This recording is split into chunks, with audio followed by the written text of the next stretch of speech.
Beyond Time, episode 57. Terlebih lagi, menggunakan bayangannya, ia memastikan bahwa lingkungan sekitar mereka bukanlah ilusi. Ia juga mengidentifikasi batu besar tempat lelaki tua itu duduk bersila. Batu itu berwarna biru keabu-abuan, dan jelas luar biasa. Saat Su Qing mengamatinya dengan mata menyipit, Kapten mencengkeram leher lelaki tua itu dengan tangannya, lalu membantingnya ke tanah. Orang tua itu jelas tidak berada pada level yang sama dengan Kapten, ia tampak memiliki dua nyala api kehidupan. Dengan lelaki tua itu terduduk, Kapten menghentakkan kakinya ke wilayah dantiannya. Lalu ia menyeringai ganas. "Beraninya kau mencoba menipu kami, dasar kakek tua. Kau ingin memakanku, bagaimana kalau aku saja yang memakanmu?" Para murid di sekitarnya tampak putus asa, dan salah satu dari mereka, seorang pria parubaya, berseru, "Tuan, tenanglah. Kami tidak punya pilihan. Bisakah Anda membiarkan kami pergi mengingat Anda dari sekte pengawas, dan kami semua manusia? Tuan, kami tidak punya pilihan lain selain melakukan semuanya dengan cara ini." Ekspresi Su Qing tetap tenang, tetapi ia sangat waspada.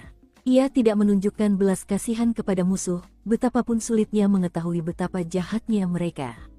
"Ampuni aku, kakak," kata lelaki tua itu, gemetar saat darah mengucur dari mulutnya. "Kami juga takut pada kekuatan sekte pengawas. Rencanaku tidak pernah untuk menyakiti siapapun. Aku hanya ingin kalian berdua pergi." "Bagaimana kau menciptakan ilusi itu?" Su Qing tiba-tiba bertanya. "Kakak, sekte saya punya harta karun yang bisa menciptakan wilayah ilusi.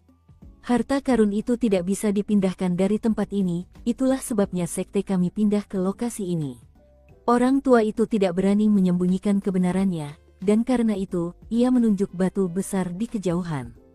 "Kami sekte kecil, jadi untuk mendapatkan cukup uang agar bisa bertahan hidup, kami harus membuat saluran pengalihan dari sungai. Kami mohon agar Anda tidak melampiaskan amarah Anda kepada kami." Sang kapten melirik batu besar itu, matanya berbinar-binar. Su Qing berjalan mendekat, memeriksa batu besar itu, lalu kembali menatap lelaki tua itu. "Kenapa kau disebut sekte ketenangan gelap?" Pria tua itu tampak tercengang, begitu pula para murid di sekitarnya. "Tetua, kakak, kami hanya disebut sekte ketenangan gelap, itu saja." "Oh, aku mengerti. Kakak, kau pasti pendatang baru di daratan utama Revered Ancient. Apakah kau dari Seven Blue Ties?" Pria tua itu jelas tahu tentang perubahan terbaru dalam koalisi. Kapten menekan kakinya lebih keras ke arah lelaki tua itu. "Katakan apa yang kau ketahui." Pria tua itu menggigil dan berusaha bersikap lebih hormat. "Saudara-saudara, di sekte kuno terhormat, jika tidak ada 10.000 sekte ketenangan gelap, maka setidaknya ada 8.000. Sekte apapun yang memiliki sedikit pun hubungan dengan Kaisar Kuno Ketenangan Gelap akan menggunakan nama Sekte Ketenangan Gelap. Kita semua mengikuti ajaran dasar yang sama." Su Qing agak terkejut dengan penjelasan itu. Sedangkan Kapten, ia berfokus pada satu aspek spesifik, dan itu bukanlah nama Sekte Ketenangan Gelap. Melainkan, apa hubungan kecil yang kau miliki dengan Kaisar Kuno Dark Serenity? Sebuah teknik, sebuah harta karun, sebuah warisan. Mata Kapten berbinar-binar, dan ia tampak mengeluarkan air liur, seolah-olah ia kesulitan untuk tidak melahap lelaki tua itu. Cahaya di matanya menyebabkan rasa takut semakin membuncah dalam diri lelaki tua itu, dan dia berteriak, "Para murid, keluarkan harta karun sekte yang berharga." Harta karun berharga sekte ketenangan kegelapan ini adalah sebuah ukiran di atas batu besar. Sekilas, tampak seperti ukiran biasa di atas batu biasa. Yang luar biasa bukanlah ukiran atau batunya, melainkan apa yang digambarkan oleh ukiran tersebut. Ukiran itu menggambarkan seekor ular raksasa seperti naga, dengan tubuh panjang seperti ular, 6 sayap seperti kulit, dan kepala buaya yang ganas. Meskipun hanya sebuah penggambaran artistik, ukiran itu tampak memancarkan keganasan. Dalam ukiran tersebut, ular itu memiliki duri besar yang tertancap di bagian ekornya. Duri tersebut terhubung dengan rantai yang telah ditancapkan ke tengkorak makhluk itu. Dengan cara itu, kepala dan ekor ular itu terkunci di tempatnya. Namun, makhluk seperti itu tidak mungkin mati begitu saja. Tubuhnya dipenuhi banyak luka menganga yang memperlihatkan otot dan tulang, semuanya diselimuti oleh mantra pembatas yang mengerikan. Ukiran itu menunjukkan dengan sangat jelas bahwa ular itu sedang mengalami penderitaan yang tak terkira. Ia hanya bisa melolong dalam penderitaan yang tak terkira. Jelas, siapapun yang menusuk ular naga ini sangat membencinya. Lagi pula, si penusuk bisa saja membunuh makhluk itu, tetapi ia malah memilih untuk menyiksa dan menyaksikannya menderita. Yang paling mengejutkan Suking dan Kapten adalah ukiran itu menggambarkan bintang-bintang yang berputar-putar di mata ular itu. Setelah diamati lebih dekat, terungkap bahwa ada lebih dari 10.000 lapisan bintang. Itu berarti, ia berada di tahap kedua dari level Void Returning. Suking menatap Kapten. Kapten balas menatapnya, lalu mengalihkan pandangannya ke lelaki tua itu. "Apa benda ini?" tanya Kapten. "Inilah hubungan sekte Dark Serenity kami dengan Kaisar kuno Dark Serenity.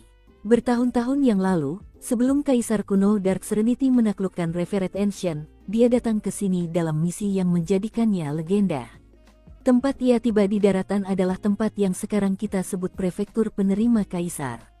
Ketika ia mendarat, ada seekor ular iblis di daerah itu yang terus-menerus menimbulkan masalah. Ular itu menolak untuk menyerah kepada Kaisar kuno, dan bahkan begitu keras kepala hingga menggigitnya. Meskipun Kaisar kuno belum sepenuhnya mencapai dao agungnya, ia dengan mudah menghancurkan ular iblis yang tak berarti. Kemudian, ia menggunakan paku surgawi untuk menusuk ular iblis itu di pantai prefektur penerima Kaisar, lalu mengukir mantra penangkal pada otot dan tulangnya untuk menyiksanya. Setelah proses itu selesai, ia mengejek ular iblis itu di depan rekan-rekannya, mengatakan bahwa sebagai hukuman atas gigitannya, ia akan menekan ular iblis itu selama 100.000 tahun. Selain itu, Kaisar kuno menggubah sebuah puisi tentang peristiwa tersebut. Paku surgawi untuk menghancurkan ular iblis, 10.000 sihir mengasimilasi kosmos. Saat berbicara tentang Kaisar kuno Dark Serenity, lelaki tua itu tampaknya lupa bahwa Kapten sedang menginjak dadanya, dan raut wajah yang penuh kebanggaan tampak jelas. "Hanya karena satu gigitan," kata Kapten, Kaisar kuno mengiris ular itu, mengisinya dengan mantra penangkal, dan menyiksanya selama 100.000 tahun.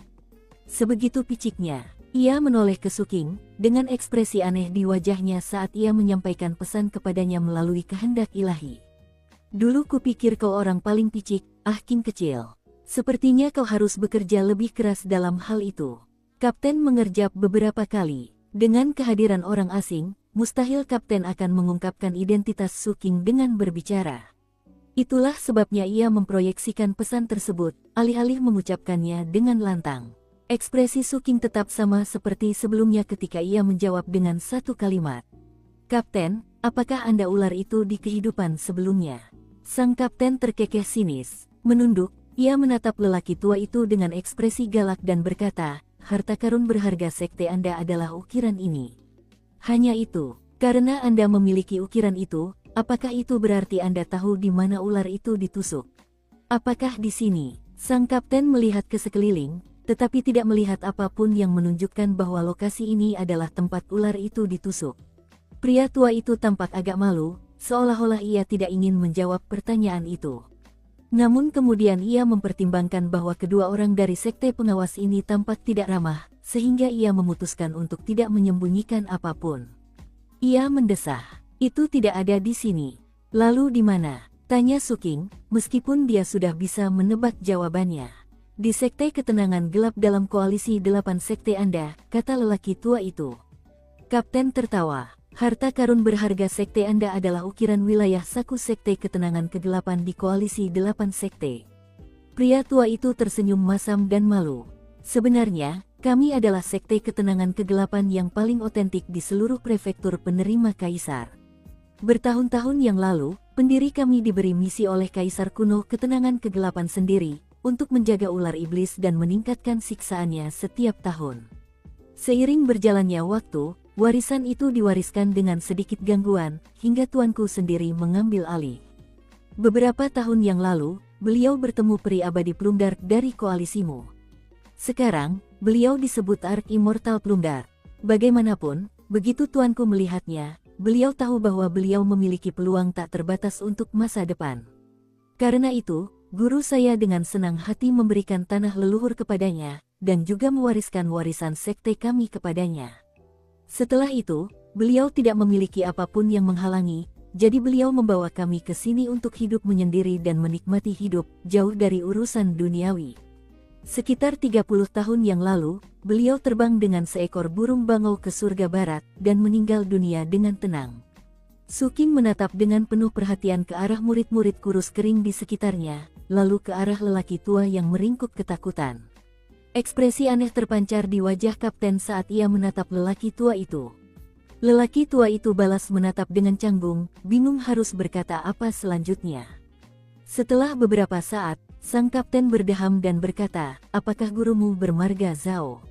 "Zhao Zongheng." Pria tua itu ternganga. "Hah, tidak, tuanku tidak bermarga Zhao." Sang kapten menggelengkan kepala dan melepas kakinya dari dada lelaki tua itu. Lagi pula, ia merasa tidak enak hati menindas orang-orang ini. Malah, ia merasa kasihan pada mereka. Sebaliknya, ia meminta beberapa detail lebih lanjut tentang ular itu. Pria tua itu segera menurut. Alam saku itu sekarang menjadi kekuatan cadangan Sekte Ketenangan Kegelapan dalam koalisi 8 sekte.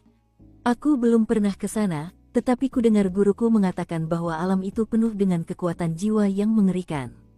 Kekuatan jiwa yang kuat seperti itu bisa sangat berguna untuk kultivasi. Bahkan menghirupnya saja bisa membawa manfaat yang luar biasa.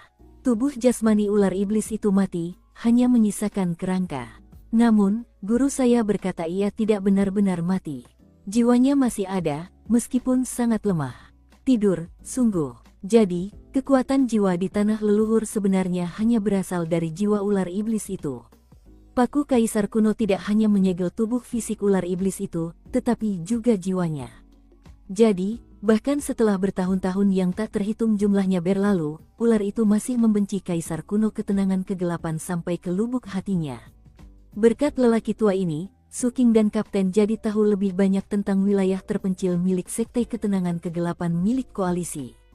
Tak lama kemudian, mereka berhasil keluar dari sekte tersebut. Mereka tidak repot-repot memeriksa saluran pengalihan.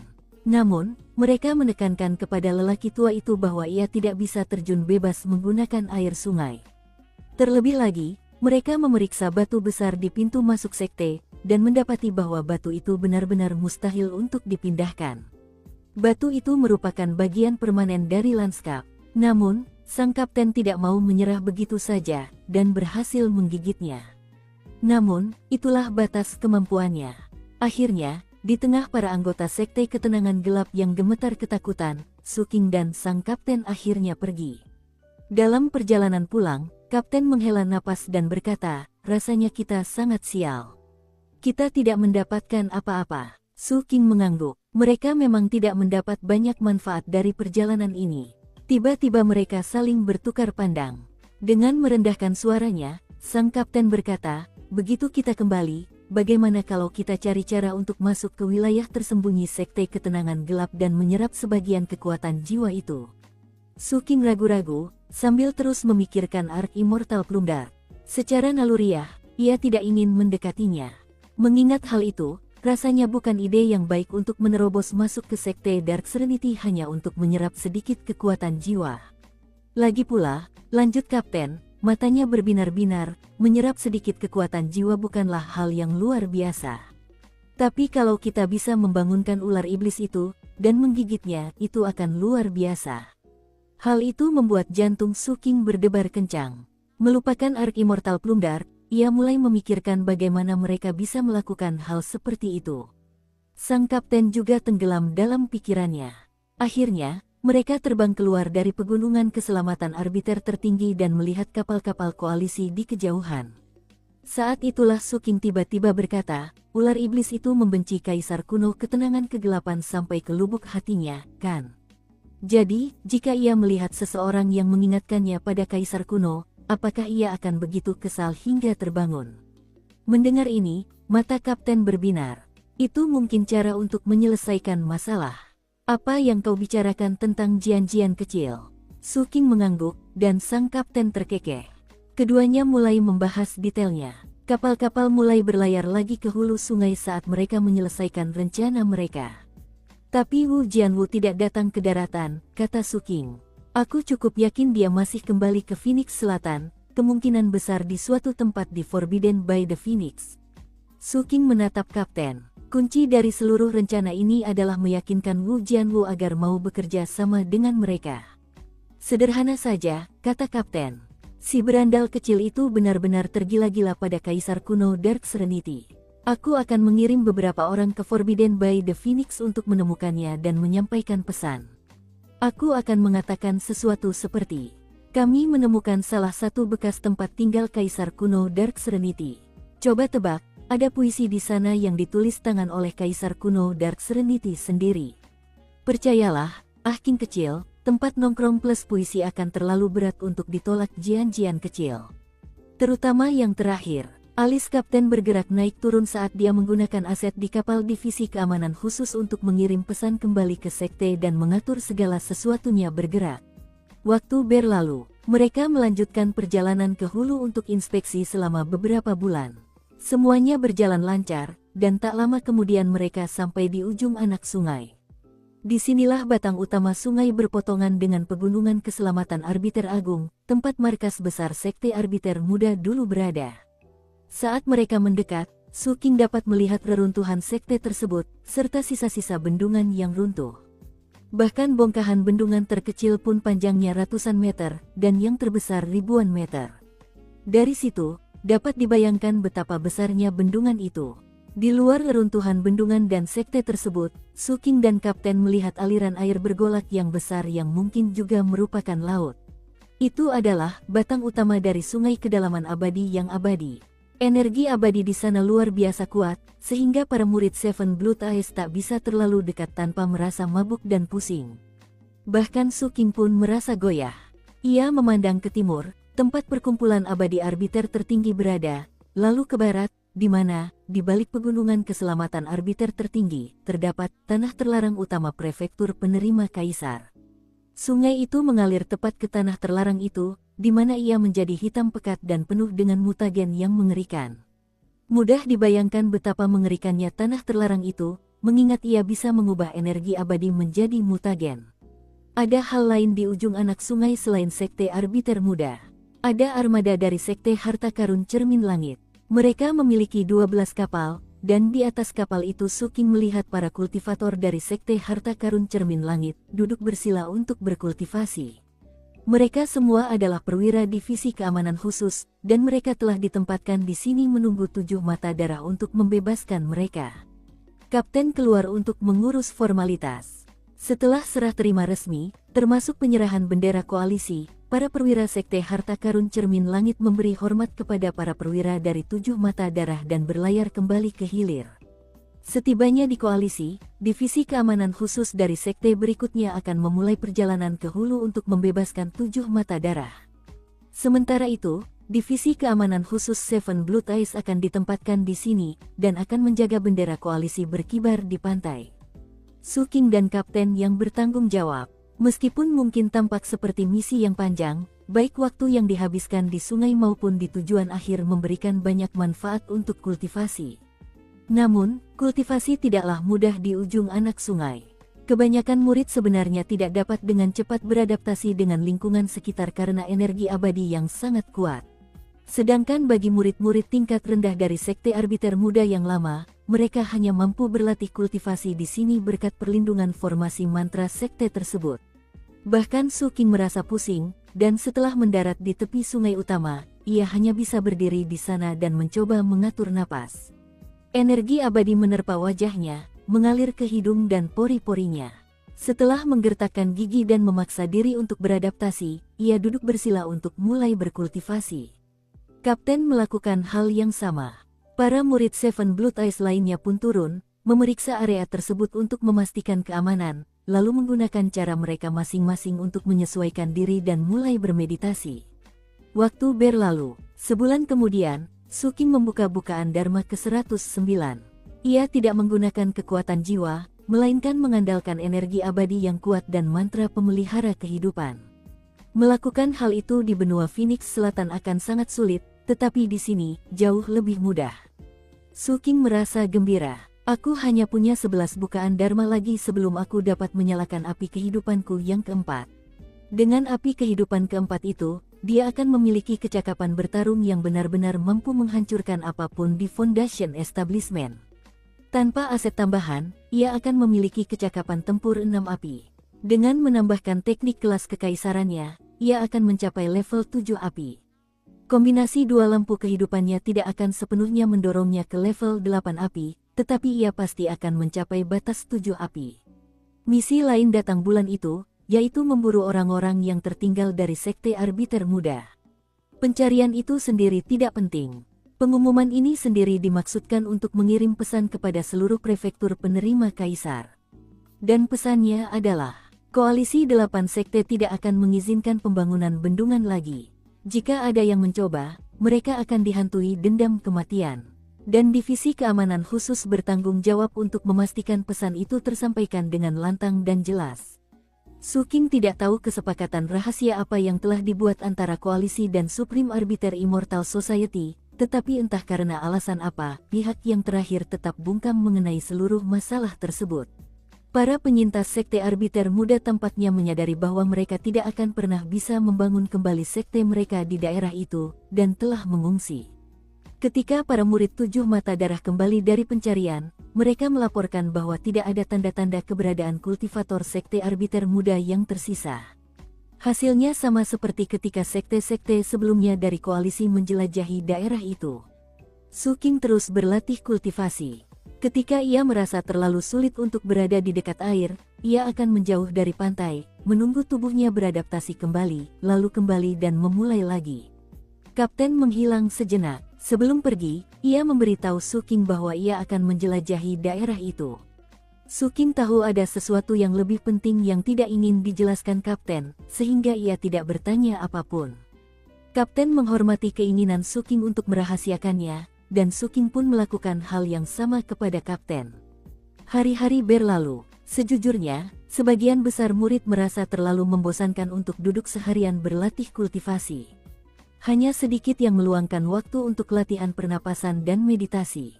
Kebanyakan dari mereka memanfaatkan kesempatan untuk menjelajahi daerah sekitar, atau pergi menghibur diri di negeri tetangga.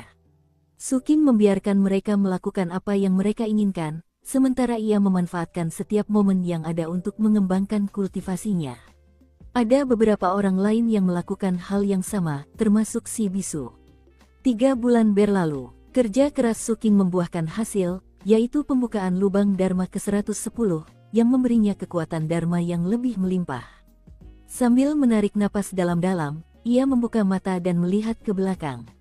Saat ini hanya ada 30 murid lain yang masih berada di area tersebut untuk berlatih kultivasi. Setelah melihat mereka, Su King hendak menutup matanya lagi ketika tiba-tiba ekspresinya berubah dan ia melihat ke arah batang utama. Saat itu senja, dan awan-awan berwarna-warni di langit tampak begitu indah. Di bawahnya, armada kapal berlayar melintasi lautan. Ada beberapa kapal, dan mereka jelas berbeda dari kapal Seven Blue Eyes karena bentuknya seperti daun willow. Kapal-kapal itu tampak terbuat dari kristal atau batu roh, membuatnya terang, berkilauan, dan tembus cahaya. Kapal-kapal itu datang dari arah Supreme Arbiter Immortal Society, dan sejumlah murid terlihat di atas kapal-kapal itu, banyak di antaranya mengenakan gaun putih panjang. Catatan, kalau kamu belum tahu seperti apa bentuk daun willow, ini fotonya. Daunnya panjang dan ramping. Kita lanjut ke alur ceritanya. Perempuan merupakan mayoritas, dan semuanya mengenakan jilbab. Fluktuasi luar biasa mengalir dari mereka ke segala arah. Su King tahu persis siapa orang-orang ini. Masyarakat abadi sang penengah tertinggi. Saat kapal-kapal itu semakin dekat, para pengikut di kapal dan para pengikut di pantai hanya dipisahkan oleh air, sehingga mereka berdua dapat melihat satu sama lain dengan jelas. Saat kedua kelompok saling mengamati, Su King memperhatikan 3 murid perempuan yang baru saja mengunjungi Seven Blue Eyes. Meskipun semua murid dari Supreme Arbiter Immortal Society berpakaian identik dan mengenakan kerudung, mereka semua memiliki aura yang unik. Su King memiliki daya pengamatan yang tajam, dan setelah melihat ketiga murid ini dari kejauhan di Seven Blue Eyes, mereka tampak mencolok baginya. Ada sosok lain yang familiar di salah satu kapal. Ia mengenakan gaun putih dan kerudung yang sama dengan yang dikenakan orang lain. Ia membawa dirinya dengan cara yang sangat berbeda dari sebelumnya sehingga ia hampir tampak seperti orang yang berbeda, dan sebenarnya, jika bukan karena tekad keras di matanya, Su King tidak akan mengenalinya. Dia adalah Li Zimei. Zhang San sebelumnya menyebutkan bahwa ia dibawa ke perkumpulan abadi arbiter tertinggi, dan bahkan memberikan surat darinya kepada Su Qing. Surat itu tidak banyak berisi hal lain selain beberapa kata-kata penghargaan umum. Su Qing mengenalinya, tetapi berkat slip giok pemberian guru ketujuh, ia tampak seperti orang asing baginya. Tatapan mereka bertemu sebentar, lalu kapal-kapal perkumpulan abadi arbiter tertinggi pun pergi, menuju ke arah pegunungan keselamatan arbiter tertinggi. Su Qing memperhatikan mereka menghilang di kejauhan, lalu mengalihkan pandangannya. 4 dari kami mendaki puncak ketujuh hari itu. Saat ini, Zhou Qingpeng sudah meninggal, Su Xiaohui sudah menyerah berkultivasi, dan Li Zimei bergabung dengan perkumpulan abadi penengah tertinggi. Ia mendesah dalam hati. 4 tahun telah berlalu, tetapi ia mengingat semuanya dengan jelas. Ia menutup matanya dan kembali berkultivasi. Namun, tak lama kemudian, salah satu kapal dari armada perkumpulan abadi arbiter tertinggi kembali. Saat kapal itu mendekati pantai, Su Qing membuka matanya dan menatap para pendatang baru dengan waspada. Itu adalah salah satu murid perempuan yang pernah mengunjungi Seven Blood Eyes. Li Zimei sedang bersamanya. Mereka tidak turun. Namun, ketika Li Zimei berdiri agak jauh, murid perempuan itu menatap Su Qing dan bertanya, "Kamu dari Seven Blood Eyes?" Su Qing mengangguk. Dia melambaikan tangannya, menyebabkan 2 kepingan giok berterbangan ke arahnya, satu berwarna ungu dan satu berwarna biru. Dengan ekspresi tenang, ia menangkap mereka, memasang ekspresi terkejut di wajahnya sekaligus berpura-pura terhuyung mundur sekitar 10 langkah. Ia tidak ingin detail kecil memberikan petunjuk tentang identitas aslinya. Berikan slip giok biru itu kepada murid ketiga pemimpin sektemu. Yang ungu untuk murid Seven Blood Eyes bernama Su Qing. Setelah itu, ia membalikkan kapal dan pergi bersama Li Zimei. Selama perjalanan, Li Zimei tidak mengatakan apa-apa. Namun, setelah mereka pergi, ia melirik Su Qing sekilas dari balik bahunya. Setelah mereka pergi, Su Qing menatap kedua slip giok itu. Setelah menyimpan slip giok untuk kakak ketiga, ia melihat slip ungu. Itu untukku. Setelah berpikir sejenak, ia memasukkan inderanya ke dalam slip giok itu, dan pesan yang ada di dalamnya pun memasuki pikirannya. "Kakak Su Qing, ini aku, Li Zimei. Apa kau ingat hal terakhir yang kau katakan padaku?" Mata Su Qing menyipit. Slip giok ini bukan benda biasa. Benda itu terkunci, dan ia perlu menjawab pertanyaan ini untuk melihat isinya. Jika seseorang mencoba membukanya dengan paksa, benda itu akan hancur sendiri.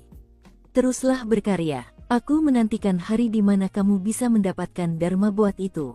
Dia mengirim kata-kata itu ke dalam tanda segel di slip giok. Seketika, pesan terperinci muncul.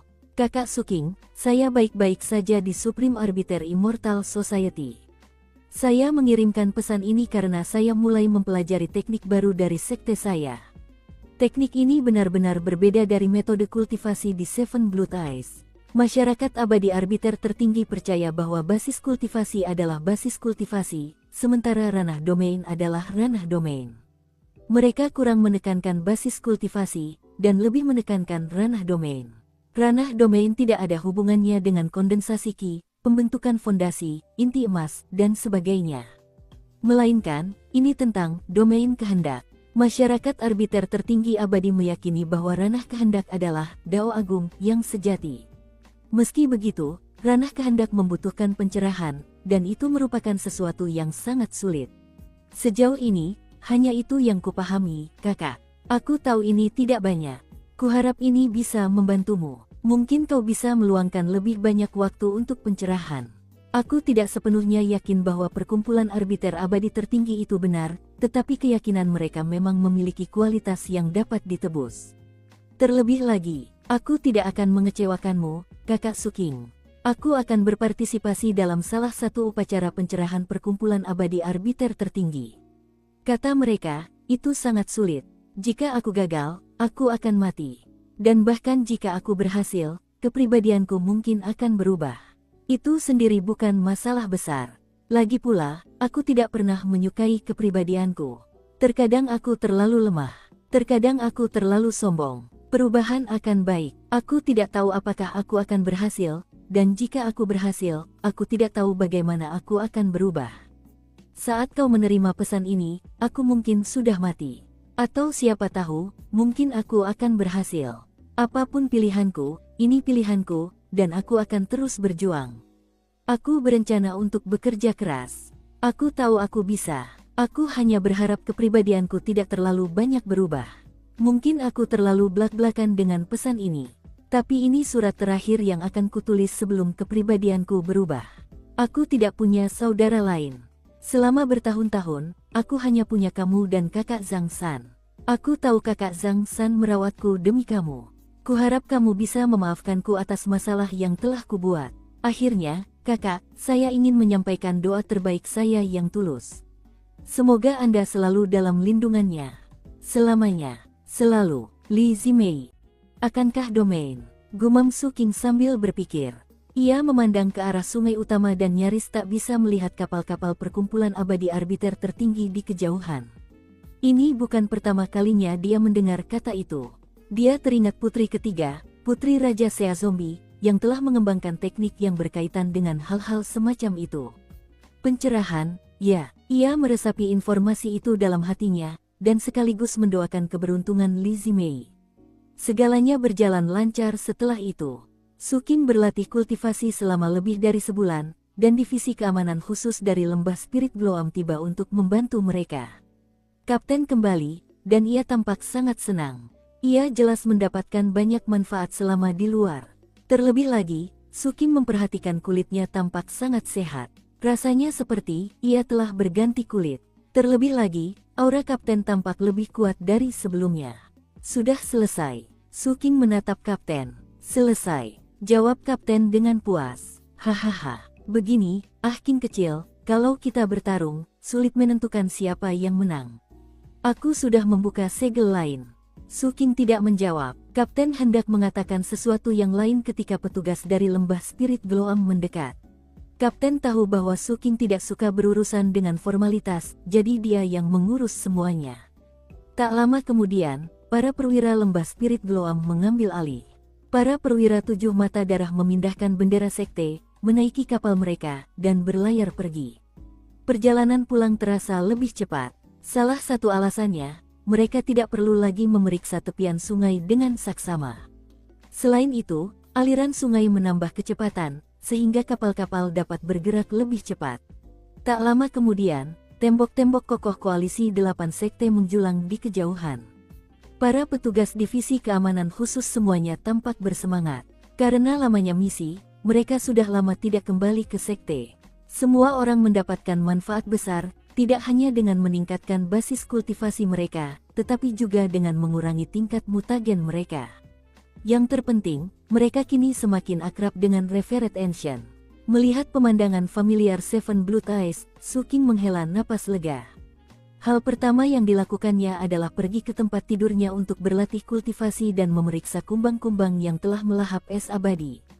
Mereka masih tertidur, tetapi akhirnya menunjukkan tanda-tanda akan segera bangun. Su King sangat menantikannya, karena aura kumbang-kumbang itu sudah terasa jauh lebih kuat dari sebelumnya, tetapi di saat yang sama, semakin sulit dideteksi. Su King bekerja keras untuk Dharma Aperture-nya yang ke-111, dan juga berusaha mencari pil jiwa sebanyak mungkin. Sayangnya, Dharma Aperture-nya telah mencapai titik di mana kekuatan jiwa yang ia butuhkan tidak dapat diberikan oleh pil jiwa. Ada pil yang dirancang khusus untuk membuka Dharma Aperture, tetapi bahkan setelah berkeliling, Su King tidak dapat menemukannya. Suatu hari, Kapten datang membawa kabar. Ia duduk di dek Dharma Skiff Su King dan berkata, Su King, aku sudah menghubungi Wu Jianwu. Dia sedang dalam perjalanan pulang dari terlarang Phoenix. Mengingat kepribadiannya, aku yakin hal pertama yang akan dia lakukan saat kembali adalah membayar mahal untuk teleportasi ke sini. Aku mendapat informasi lebih detail tentang dunia Saku Sekte Dark Serenity. Persis seperti yang kita pelajari dari ukiran itu.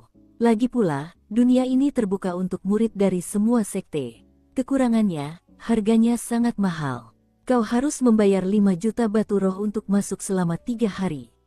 Bagi orang-orang yang berkultivasi dengan jiwa, tempat ini sangat bermanfaat.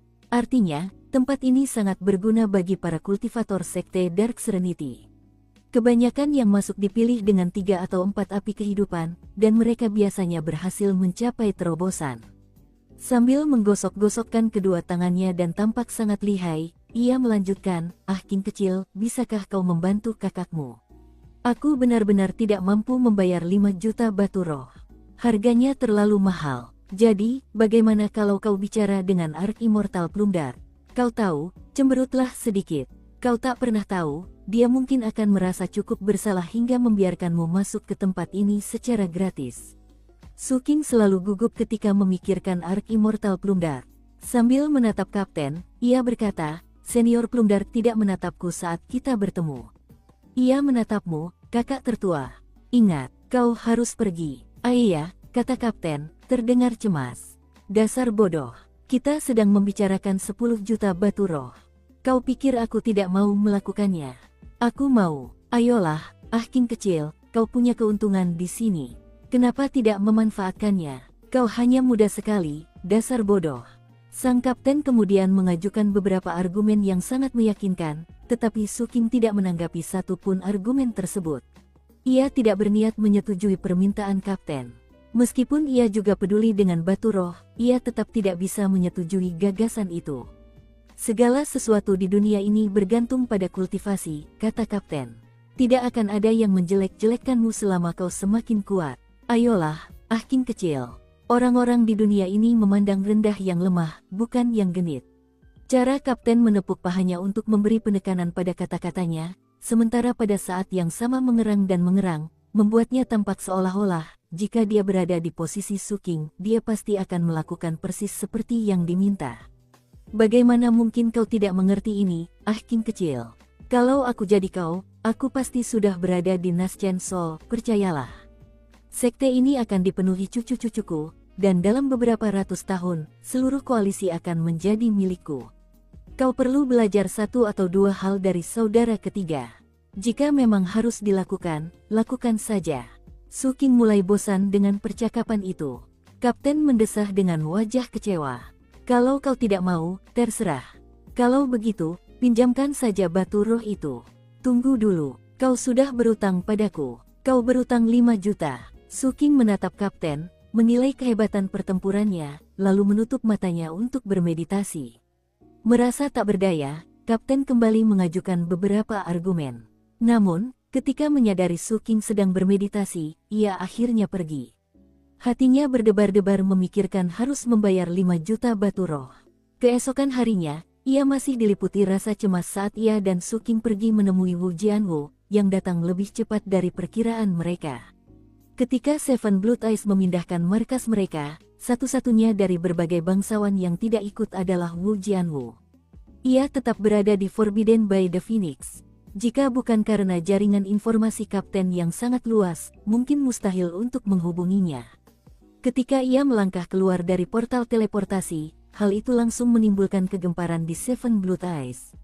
Bukan karena ia mengenakan jubah perak panjang dan sedang membaca puisi, melainkan fluktuasi basis kultivasi 2 api miliknya. Yang lebih mencengangkan lagi adalah ia membawa serta 2 bayi binatang kemana-mana. Mereka adalah beruang-beruang kecil, tak lebih besar dari anjing kecil. Warnanya keemasan, dan saat mereka mengikutinya keluar dari portal teleportasi, mereka memancarkan fluktuasi keilahian yang kuat. Fluktuasi keilahian itu penuh aura yang sebanding dengan lingkaran besar kondensasi Qi. Mereka adalah anak-anak yang belum sepenuhnya cerdas, jadi hanya bisa dibayangkan seperti apa mereka nanti ketika mencapai pembentukan fondasi.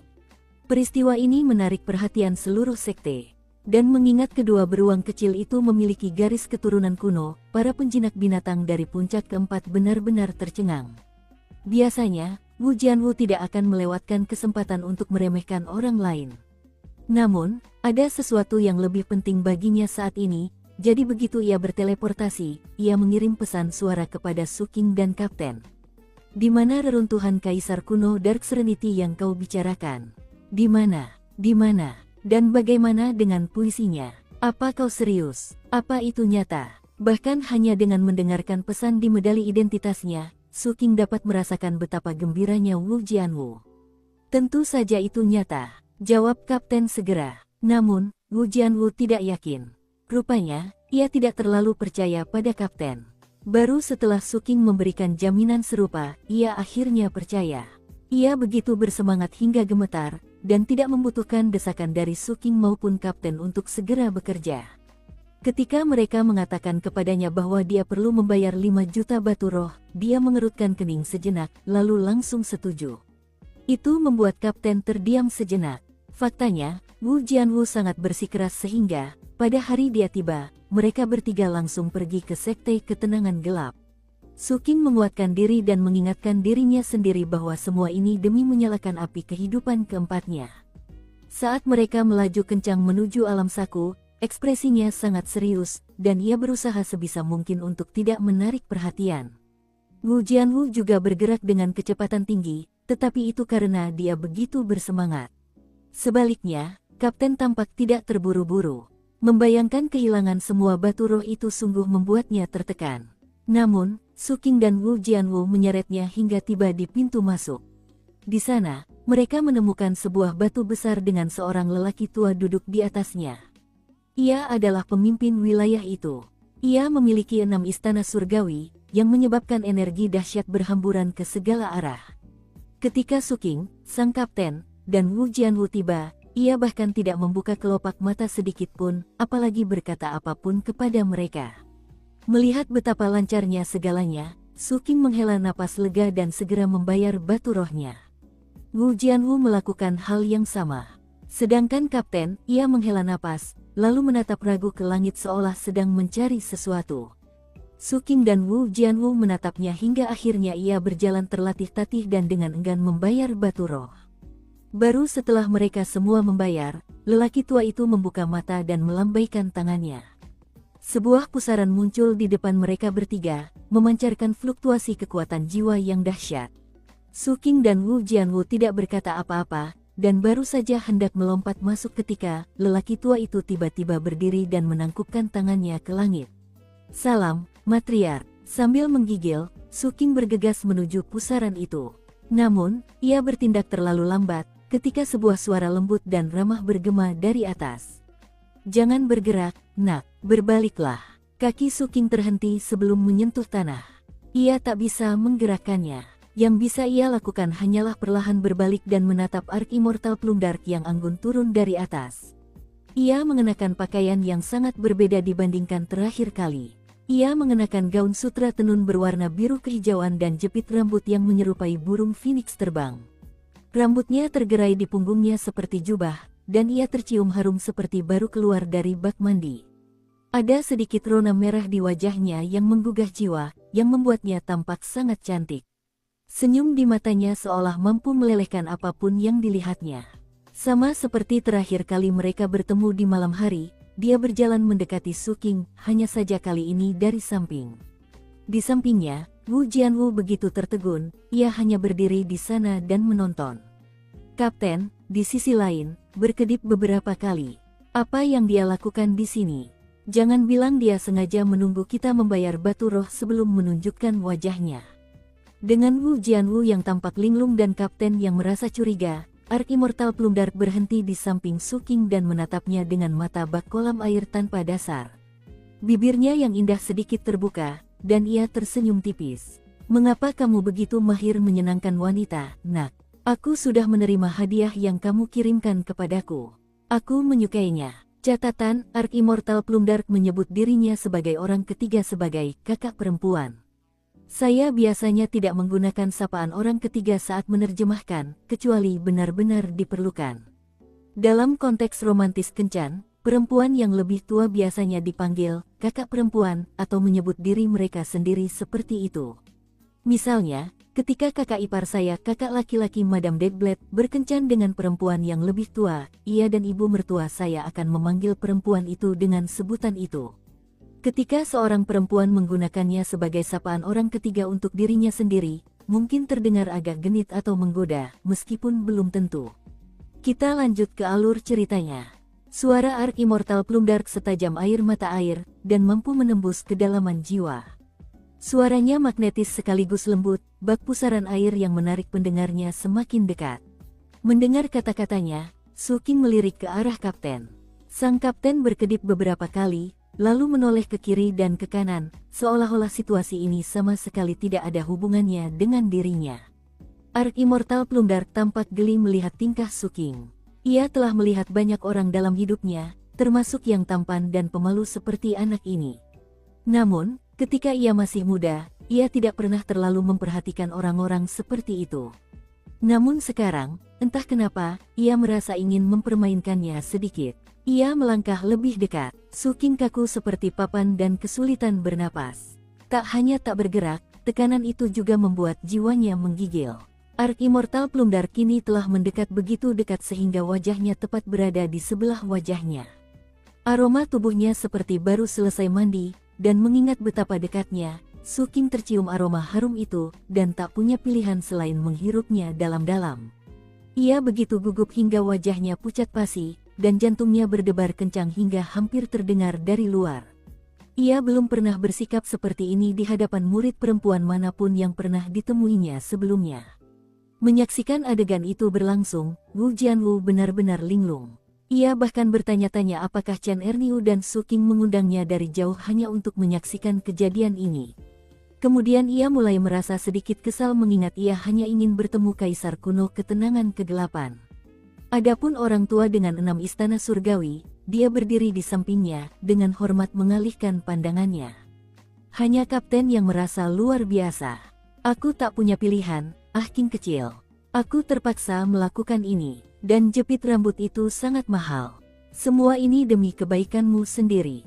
Kau tahu apa kata mereka, jahe semakin tua semakin pedas. Seperti yang kuduga, dia datang ke sini dengan jepit rambut yang kukirim. Sang kapten berkedip beberapa kali ketika ia memikirkan berapa banyak uang yang telah ia habiskan untuk jepit rambut itu. Jika saja dia datang sedikit lebih cepat. Sementara kapten mendesah, Suking berdiri di sana, pikirannya kosong. Kemudian, Ark Immortal Plumdark mendekat dan mengembuskan napas pelan ke telinganya. Napas hangatnya menyambarnya bagai sambaran petir, menyebabkan getaran di sekujur tubuhnya. Untuk pertama kalinya dalam hidupnya, ia benar-benar bingung harus berbuat apa. Melihat reaksinya, Ark Immortal Plumdark begitu senang hingga ia tertawa. Tawanya lembut dan indah, seperti kicauan burung oriole, begitu indah sehingga siapapun yang mendengarnya akan terbuai. Sambil tertawa, ia berputar dengan anggun hingga tepat berada di hadapannya. Sepanjang jalan, ia mencondongkan tubuh hingga pinggulnya nyaris menyentuhnya. Rupanya, merayunya adalah hal yang ia butuhkan untuk memperbaiki suasana hatinya, dan kini ia sudah selesai. Sebuah medali komando muncul di tangannya, yang ia letakkan di dada pria itu. Sambil menepuknya pelan, ia berkata, dengan medali ini, kau bisa masuk jauh lebih dalam ke dunia saku. Tertawa pelan lagi, ia berbalik dan melayang ke angkasa, bagaikan seorang abadi yang kembali ke istana surga. Meskipun tak seorang pun bisa melihatnya, ia sebenarnya menggelengkan kepala. Setiap kali melihat anak itu, aku tak kuasa menahan godaan untuk menggodanya. Aku benar-benar harus menghentikan kebiasaan itu. Sayangnya, bau darahnya sudah meresap hingga ke tulang-tulangnya. Dia memang imut, tapi di balik itu ada aura mengerikan yang tak terkira. Kurasa dia bukan orang yang bercahaya di hatinya. Baru setelah Ark Immortal Plumdark pergi, Suking merasa bisa bergerak lagi.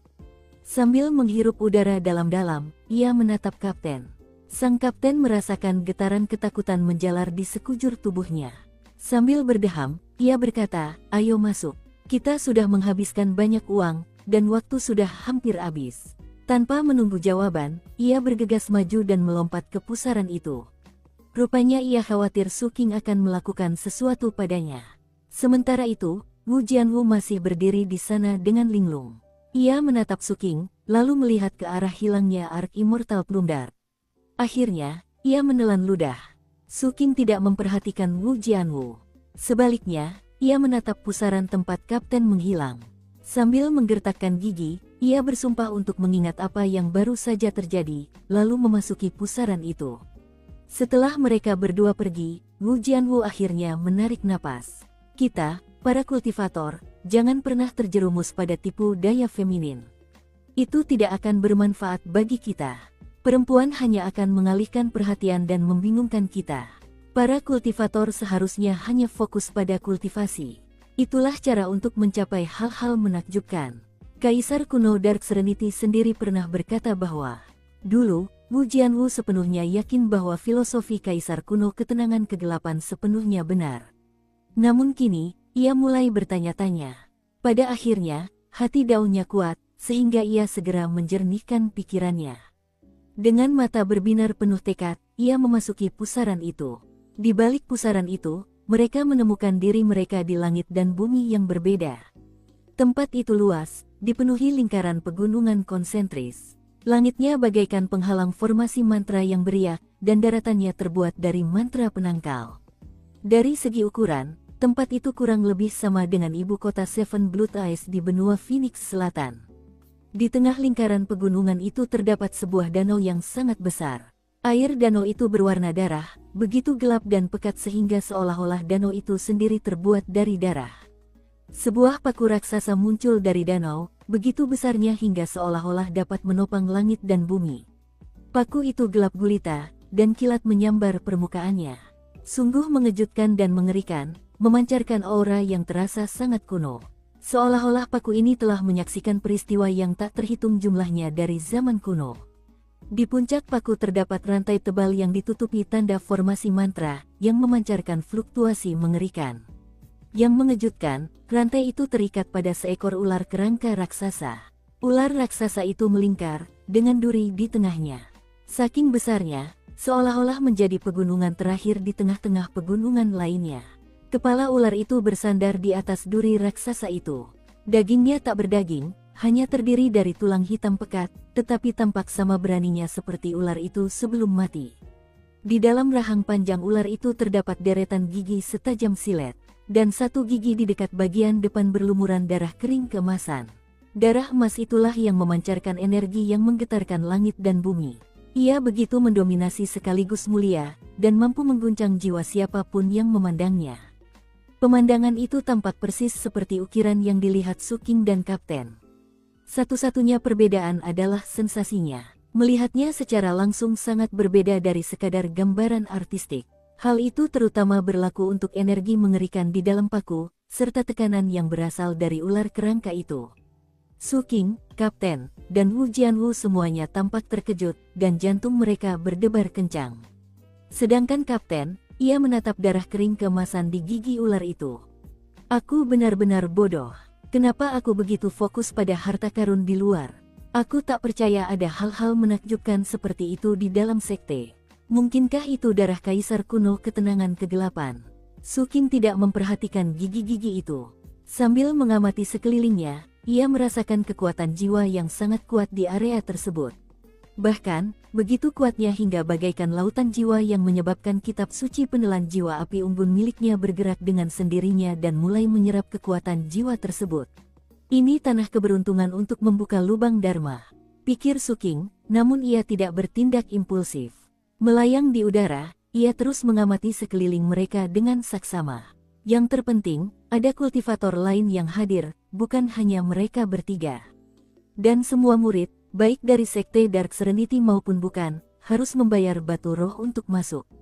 Tentu saja, mereka yang berasal dari sekte Dark Serenity memiliki kualifikasi yang berbeda, dan memiliki lebih banyak cara untuk masuk.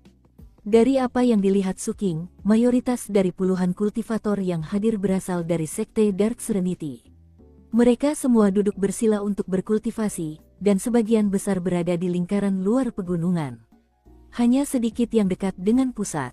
Hal itu membuat Su King teringat pada medali identitas yang diberikan Ark Immortal Plundar kepadanya. Semakin dekat seseorang ke pusat tempat ini, semakin kuat kekuatan jiwanya. Sayangnya, berdasarkan indera Su King, bahkan jika ia masuk lebih dalam, 3 hari tidak akan cukup untuk membuka 10 lubang dharma. Jika ia menginginkan tingkat kemajuan seperti itu, ia perlu berada di dalam selama sekitar 1 bulan. Dan jika kebutuhan kekuatan jiwa untuk lubang dharma berikutnya meningkat lebih drastis, 1 bulan mungkin bahkan tidak akan cukup. Aku hampir tidak punya cukup batu roh. Su King menoleh ke arah Wu Jianwu. Sang kapten, sambil menarik napas dalam-dalam, melakukan hal yang sama. Jika mereka berdua ingin berhasil dalam usaha mereka sendiri, semuanya bergantung pada seberapa besar pengaruh ular iblis ini terhadap Wu Jianwu. Saat itu, Wu Jianwu gemetar. Begitu ia melangkah keluar dari pusaran dan menginjak tanah yang kokoh, ia terlalu bersemangat untuk tetap tenang. Matanya bersinar dengan kecerahan yang belum pernah terjadi sebelumnya saat ia menatap paku raksasa itu. Terukir di paku itu adalah sebuah puisi. Su Qing menyadari bahwa puisi itu berbeda dari apa yang mereka lihat di ukiran, tetapi dia tidak terlalu memperhatikannya. Sebaliknya, bagi Wu Jianwu, puisi itu bagaikan objek hasratnya. Ia tak butuh dorongan apapun dari Su Qing maupun kapten. Dengan gemetar dari ujung kepala hingga ujung kaki, ia melayang ke udara, menatap puisi itu, dan membaca baris pertama dengan suara rendah. Paku surgawi untuk menghancurkan ular iblis, darah kaisar mengasimilasi kosmos. Su Qing dan kapten memperhatikan keadaan sekelilingnya dengan saksama, namun tidak terjadi apa-apa. Tidak berhasil. Su Qing menghela napas dan bertanya-tanya apakah ia dan kapten telah melebih-lebihkan Wu Jianwu. Jiwa ular itu telah tertidur selama bertahun-tahun yang tak terhitung jumlahnya, apakah masuk akal untuk mengharapkannya memperhatikan Wu Jianwu? Namun, sang kapten jelas tak mau menyerah begitu saja. Mengalihkan perhatiannya dari sekeliling ke Wu Jianwu, yang melayang di sana, fokus pada puisi itu, sang kapten berkata, "Bisakah kau bayangkan, Jian-Jian kecil? Bayangkan kaisar kuno ketenangan kegelapan yang agung, mengenakan jubah kekaisarannya, mahkota kekaisaran di kepalanya, payung 9 lapis di atas kepalanya, dan seluruh tubuhnya memancarkan cahaya dao yang tak terhitung jumlahnya." Saat ia meninggalkan laut keabadian, langkah pertamanya terbenam ke dalam air. Ia mengambil langkah kedua, dan air itu sendiri memberi hormat. Saat kapten berbicara, Wu Jianwu mulai gemetar lebih dramatis. Dengan langkah ketiganya, ia tiba di daratan utama kaisar kuno yang terhormat, lanjut kapten. Dulu, wilayah ini tidak disebut prefektur penerima kaisar. Sebaliknya, seekor ular iblis menguasai wilayah ini, dan kerajaan manusia yang tak terhitung jumlahnya yang memenuhinya hanyalah santapannya. Melihat itu, kaisar kuno sangat marah. Namun, yang lebih keterlaluan adalah ular laut hina ini tega menggigit kaisar kuno. Tepat di kakinya, Wu Jianwu kini terengah-engah saat dia membayangkan adegan yang digambarkan kapten. Kaisar kuno memandang rendah, lanjut kapten. Dengan lambaian tangannya, ia membentuk 5 elemen menjadi paku surgawi, yang kemudian ia gunakan untuk menusuk ular iblis itu. Sebelum pergi, ia menulis puisi itu di paku itu. Bisakah kau membayangkan semua itu, Wu Jianwu? Wu Jianwu kesulitan mengendalikan napasnya, dan gemetarnya semakin hebat. Dalam benaknya, ia membayangkan kaisar kuno berjalan keluar dari laut, dan berkat visualisasi itu, ia perlahan-lahan bersikap serupa. Bahkan, entah kenapa, auranya pun mulai berubah. Wu Jianwu senang meniru kaisar kuno ketenangan kegelapan, dan telah melakukannya selama bertahun-tahun sehingga perilaku seperti itu kini menjadi bagian dari dirinya. Saat kapten menggambarkan adegan itu, ia secara naluriah menirunya. Raut wajahnya menjadi muram, matanya dipenuhi rasa jijik. Sambil melayang di udara, ia melihat sekeliling dengan santai, mengibaskan lengan bajunya, dan membaca baris puisi berikutnya. "Beraninya kau menggigitku, ular kecil yang lemah, hati-hati, kau bisa sakit dan gigimu bisa patah." Saat kata-kata itu keluar dari mulutnya, segala sesuatu di sekitarnya bergetar. Rasanya seperti lolongan amarah yang meletus dari masa lalu yang paling kuno, dipenuhi kebencian, kebrutalan, dan kegilaan. Di suatu area terlarang di Sekte Pedang Awan Melonjak, raungan amarah kembali meletus, dipenuhi oleh penderitaan dan kebencian. "Aku seharusnya berterima kasih padamu, Su Qing. Jika kau tidak memaksaku ke dalam situasi antara hidup dan mati, jika kau tidak membuatku menderita rasa sakit dan siksaan yang tak berkesudahan, maka aku, Master Seng Yun, tidak akan pernah bisa membuka lubang Dharma ke-121-ku." Master Seng Yun sebelumnya tampak seperti tengkorak, tetapi kini ia terbang keluar dari tangki darah. Darah mengucur deras darinya, memperlihatkan fisik yang mengesankan, serta fitur wajah yang sangat tampan. Namun, ia tidak memiliki rambut di kepalanya. Terlebih lagi, mata kanannya kini hitam pekat, dan seekor gagak emas mengintai di dalamnya. Kekuatan hidup gagak emas yang luar biasa itu menangkal racun di dalam dirinya. Saat ia stabil, Master Seng Yun mendapati dirinya berada di antara hidup dan mati, dan dengan demikian menemukan bukaan Dharma ke-121. Dan itu berarti, ia kini memiliki 5 api kehidupan. Ketika Master Seng Yun menyalakan kelima api kehidupannya, langit dan bumi berguncang. Rasanya seperti ia memiliki seluruh langit berbintang di dalam dirinya dalam bentuk lautan api, mengejutkan dan mengerikan, memberinya kekuatan tempur yang luar biasa. Di sekelilingnya ada 8 kultivator jiwa baru lahir dari Sekte Pedang Awan Melonjak. Berkat bantuan mereka, Master Seng Yun telah menekan racun dalam dirinya, yang sangat menguras tenaga mereka. Racun itu terlalu unik, sehingga mereka semua sangat curiga. Bahkan Patriark Awan Melonjak pun tampak lelah. Ia telah mengerahkan upaya luar biasa untuk memasukkan gagak emas presiden ke dalam tubuh cucunya. Namun, kini setelah cucunya akhirnya pulih, ia tampak sangat gembira. "Yuner, apa rencanamu sekarang?" Langsung masuk ke Gold Core. Saat Master Seng Yun melayang di udara, ia dengan tenang menjawab, "Kakek, aku ingin menantang Su King berduel. Aku ingin merebut kembali apa yang telah kuhilangkan darinya. Dengan gagak emas presiden, aku tak perlu takut pada racunnya. Lebih dari itu, gagak emas itu memberiku kekuatan hidup yang mengerikan, meningkatkan kemampuan bertarungku ke tingkat yang lebih tinggi. Dan bagaimana mungkin presiden tega melihatku mati?" Patriark Awan Melonjak memikirkannya sejenak, lalu mendesah, "Yuner, sebenarnya tidak ada gunanya melakukan itu. Mengingat kondisiku saat ini, tidak ada salahnya. Kakek, bisakah kau menyegel lubang dharmaku agar tidak bisa padam?" Tanpa racun spesialnya, Su King hanya memiliki 3 api kehidupan dan 2 lampu kehidupan. Tidak ada yang istimewa darinya. Aku pasti bisa membunuhnya. Semua rasa sakit yang kutahan akan terulang berkali-kali padanya. Beberapa saat kemudian, tantangan duel tertulis melesat keluar dari Sekte Pedang Awan Melonjak ke arah 7 mata darah. Tuan Seng Yun menantang Su King untuk berduel sampai mati. Tantangan duel itu mengguncang Seven Blood Eyes, dan faktanya, seluruh Eight Sect Coalition. Su King saat ini berada di wilayah Saku Sekte Ketenangan Gelap, jadi dia tidak tahu apa yang sedang terjadi. Matanya tertuju pada Wu Jianwu, yang pembacaan puisinya membuat segala sesuatu di sekitarnya bergetar. Pikiran Su King berputar. Di saat yang sama, Kapten tersentak, bahkan dirinya sendiri pun tidak yakin rencana mereka akan berhasil. Jiwa ular purba itu sebenarnya mulai terbangun. Meskipun baru sebagian terbangun, ia menyebabkan warna-warna liar berkilat di langit dan bumi, serta angin menderu kencang ke kiri dan ke kanan. Dalam sekejap mata, kekuatan jiwa yang tak terbatas di area itu meningkat secara eksponensial. Para kultivator lain yang hadir membuka mata dan melihat sekeliling dengan keterkejutan yang nyata.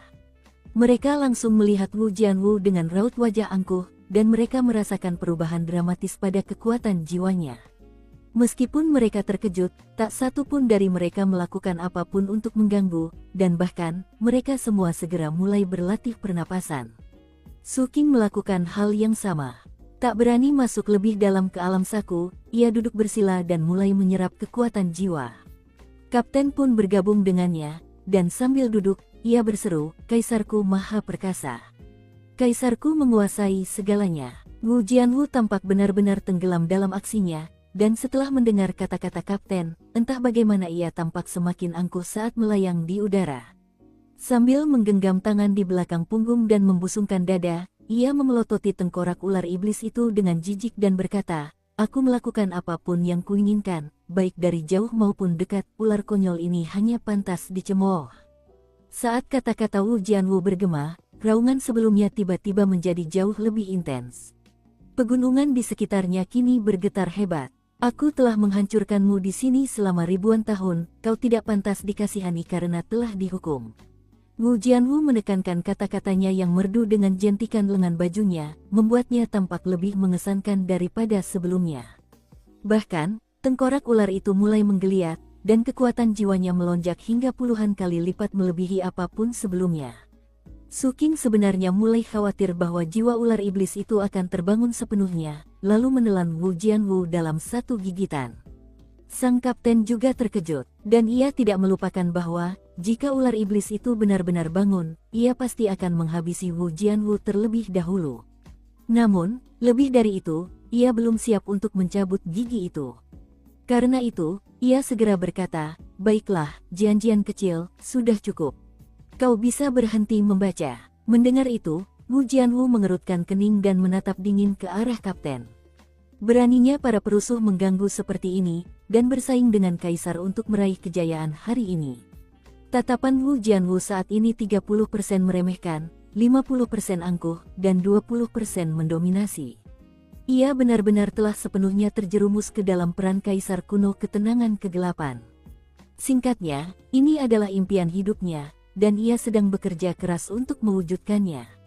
Kata-katanya mengguncang seluruh dunia saku bahkan lebih dramatis dari sebelumnya. Saat ini, kata-kata Wu Jianwu telah menyebabkan rangsangan yang belum pernah terjadi sebelumnya pada jiwa ular iblis yang tertidur. Kapten menyadari betapa asyiknya Wu Jianwu dalam aksinya, dan ia menghela napas. Sambil menatap Su Qing, ia berkata, "Bisakah kau menangani ini, Su Qing? Aku khawatir si idiot ini akan bertindak terlalu jauh dan akhirnya terbunuh." Su Qing menatap Wu Jianwu, tatapannya dingin. Ia tidak merasa Wu Jianwu terlalu terlena. Su Qing yakin Wu Jianwu melakukan semua ini dengan sengaja.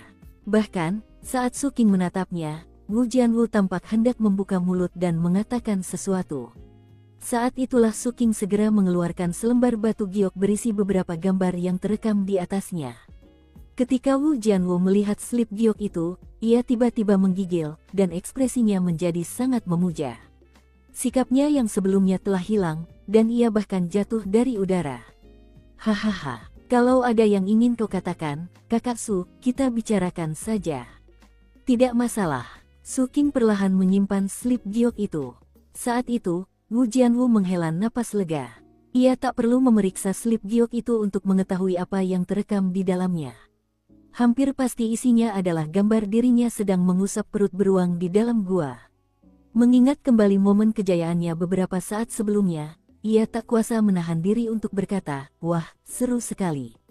Kini setelah Wu Jianwu tidak lagi berpura-pura menjadi kaisar kuno ketenangan kegelapan, jiwa ular iblis itu mulai tenang. Namun, perjuangannya sebelumnya untuk bangkit telah membawa kekuatan jiwa yang luar biasa kuat ke area tersebut, sehingga Su Qing mengabaikan Wu Jianwu dan mulai berlatih pernapasan. Saat kekuatan jiwa mengalir ke dalam dirinya, lubang dharmanya bergetar, dan hampir seketika, lubang ke-111 miliknya terbuka. Semangat Su Qing kembali membara. Ia bangkit, menggunakan medali dari Ark Immortal Plumdar, dan bergerak menuju pusat alam saku. Sesampainya di Danau Darah, ia menyadari bahwa kekuatan jiwanya bahkan lebih kuat. Ia duduk bersila dan mulai menyerapnya tanpa ragu. Waktu berlalu begitu cepat, Su Qing tidak berhenti sejenak dalam kultivasinya, dan memfokuskan segalanya pada lubang dharmanya. Sementara itu, Kapten tidak dapat mencapai pusat alam saku, jadi ia fokus pada latihan pernapasan. Namun, melihat tatapan matanya, ia masih belum menyerah untuk mendapatkan setetes darah emas dari gigi itu. Benda itu sungguh menakjubkan, benar-benar menakjubkan. Sang kapten menelan ludah sambil menyerap kekuatan jiwa, tetapi matanya tetap terpaku pada gigi itu. "Nanti aku harus memikirkan cara untuk mematahkan gigi itu. Gigi itu terhubung denganku oleh takdir.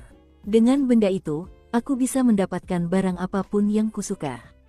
Saat mata kapten berbinar penuh kerinduan, Su Qing berhasil membuka bukaan dharmanya yang ke-114. Dan ia terus melanjutkan. Baru setelah ia membuka bukaan ke-116, kekuatan jiwa di area itu mulai melemah. Saat itulah ia membuka matanya dan menatap Wu Jianwu yang agak jauh. Wu Jianwu telah menunggu saat yang tepat ini. Tak perlu ada percakapan. Wu Jianwu hanya melayang ke udara, menatap tulang-tulang ular iblis dengan jijik, lalu menggenggam tangannya di belakang punggung. "Sudah beberapa tahun berlalu, ular iblis kecil, kalau saja kau tidak menggigitku, kau mungkin sudah bangun. Tempat ini adalah tempat di mana kamu makan, tidur, dan tidur siang, itu juga berarti tengkorakmu tertutupi oleh kotoran." Jiwa ular iblis yang baru saja tenang itu tiba-tiba meletus dengan lolongan lain. Kali ini, lolongannya berkali-kali lipat lebih keras dari sebelumnya, dan hampir terdengar suara gemeretak gigi.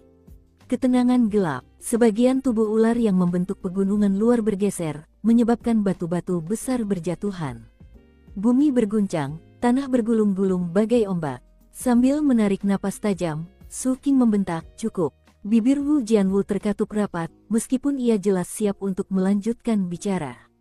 Sejujurnya, ia pun tercengang oleh reaksi yang ditimbulkannya.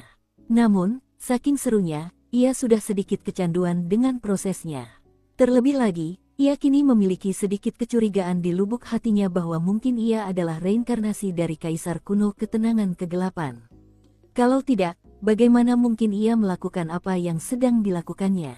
Di sampingnya, Kapten menatap Wu Jianwu seolah-olah ia adalah dewa. Ketika ia dan Su King menemukan ide ini, mereka awalnya memutuskan untuk mencobanya sebentar saja untuk melihat apakah berhasil. Kapten tak pernah menyangka semuanya akan berjalan begitu lancar. Bahkan, ia merasa jika Wu Jianwu terus membaca puisi itu sampai akhir, ular iblis itu mungkin akan terbangun sepenuhnya. Berfungsi dengan baik, lain kali mungkin saya akan mencoba membangunkannya. Seiring meningkatnya kekuatan jiwa di area tersebut secara drastis, Su King terus-menerus menyerapnya. Saking kuatnya, ia tak punya pilihan lain, ia menyerapnya secara otomatis melalui pori-porinya. Maka, hanya dalam 1 jam, bukaan Dharma ke-117 miliknya terbuka. Mata Su King berbinar penuh harap. Ia menarik napas dalam-dalam, dan kekuatan jiwa mengalir deras ke dalam dirinya. Setelah mencapai titik tertentu, kekuatan itu berubah menjadi kekuatan agung yang menghantam bukaan Dharma ke-118 miliknya. Seketika, bukaan itu terbuka. Tinggal 2 lagi, gumamnya. Tanpa ragu sedikit pun, ia melanjutkan. Waktu berlalu. 2 jam kemudian, suara gemuruh memenuhi dirinya saat bukaan Dharma ke-119-nya terbuka. Yang terakhir, pikirannya bergetar dengan antisipasi yang tak tertandingi. Namun, ia membutuhkan kekuatan jiwa yang luar biasa untuk celah Dharma terakhir itu. Karena tak ada alasan untuk tidak melakukannya, ia pun memanfaatkan api hitamnya. Api hitam menyelimuti dirinya, menjadi pusaran api yang bergemuruh keras sambil menarik semua kekuatan jiwa di sekitarnya ke arahnya. Sekuat apapun kekuatan jiwa itu, daya yang menyeretnya ke arah Su King begitu dahsyat sehingga tak seorang pun di area itu yang bisa memanfaatkannya. Mereka hanya bisa menyaksikan dengan takjub saat kekuatan jiwa itu melesat ke arah Su King. Su King menarik napas dalam-dalam saat kekuatan jiwa yang tak terbatas menyatu dalam dirinya. Perlahan-lahan, kekuatan itu menyatu menjadi bayangan samar seekor naga berkelok-kelok, yang kemudian menghantam tanpa henti menuju lubang Dharma ke-120 miliknya. Seketika, suara retakan terdengar keras dalam pikiran Su King saat lubang ke-120 miliknya terbuka dengan mulus.